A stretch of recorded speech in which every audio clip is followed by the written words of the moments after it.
Greetings, everyone. Rajee Narinesingh here.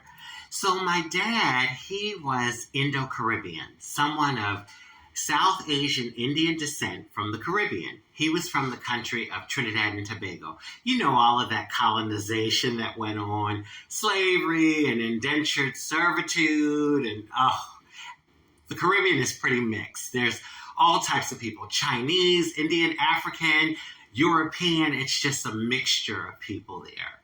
And my mom is American. She's a mix of French, African American, Native American, and Polynesian. Yeah, I gotta get it straight. Basically, I'm a mutt. So as a queer kid, it didn't take me long to realize that I was different.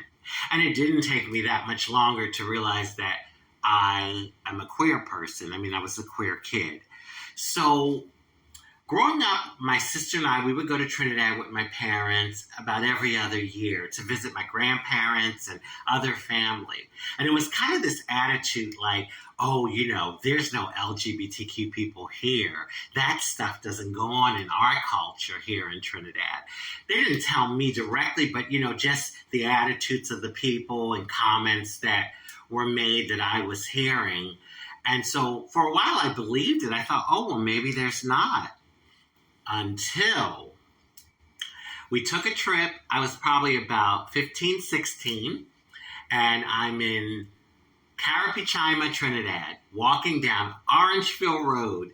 And by the way, I was going to see some family, and there was like pretty much a whole stretch of Orangeville Road. Everyone was family, basically. My grandmother had like 6 or 7 sisters. They all got married there and had children, so you get it. Most people were related. So anyway, I'm walking down the road to visit some family, and this guy on a bike is riding by, and he sees me, and he starts blowing kisses and flirting with me. And I'm like looking around like, oh my God, wait a minute, this is happening here? What's going on? And I was young and naive and scared and all of that. All I could do was smile at him and keep walking. I think I probably was blushing. Oh no, I wasn't wearing blush at the time. It was like a natural blush.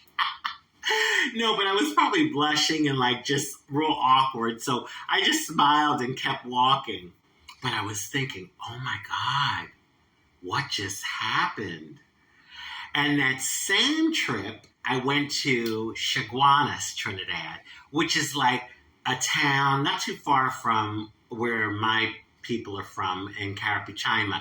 It's like the city area for the central part of Trinidad. So people go in there to Chaguanas to shop, and it's pretty bustling, a lot of people. So I went there with my uncle because he had to go to get something from town. And I'm in the store. I was feeling kind of hot. He's looking around. I don't even think the store had air conditioning at that point. But anyway, I went outside to get like some air and cool off a little. So I'm standing outside the store waiting for my uncle.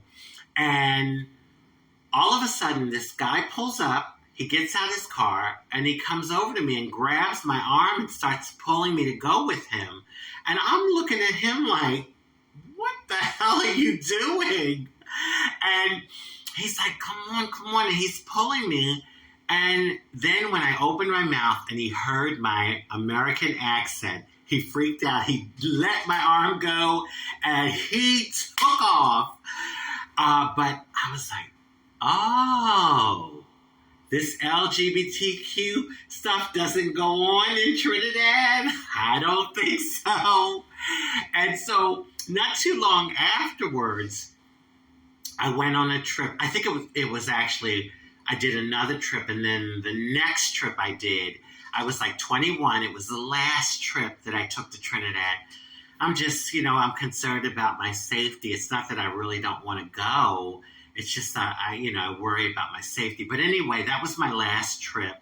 It was for one of my cousin's weddings. It was a Hindu wedding, and Hindu weddings are very elaborate. They're a number of days long. And so this is the Friday night. This is the beginning of the wedding festivities. They had a big tent, and we were under it, music playing, people dancing, lots of food. And traditionally, the food was eaten off of a banana leaf. That's the traditional way. So I was dancing and having fun, and I started to feel overheated. So I walked outside the tent to get cooled off. And this guy comes up to me. I think he was a little tipsy. And I don't even know who he was. He was probably a friend of the family. And he grabs my arm and he points over to the sugarcane field.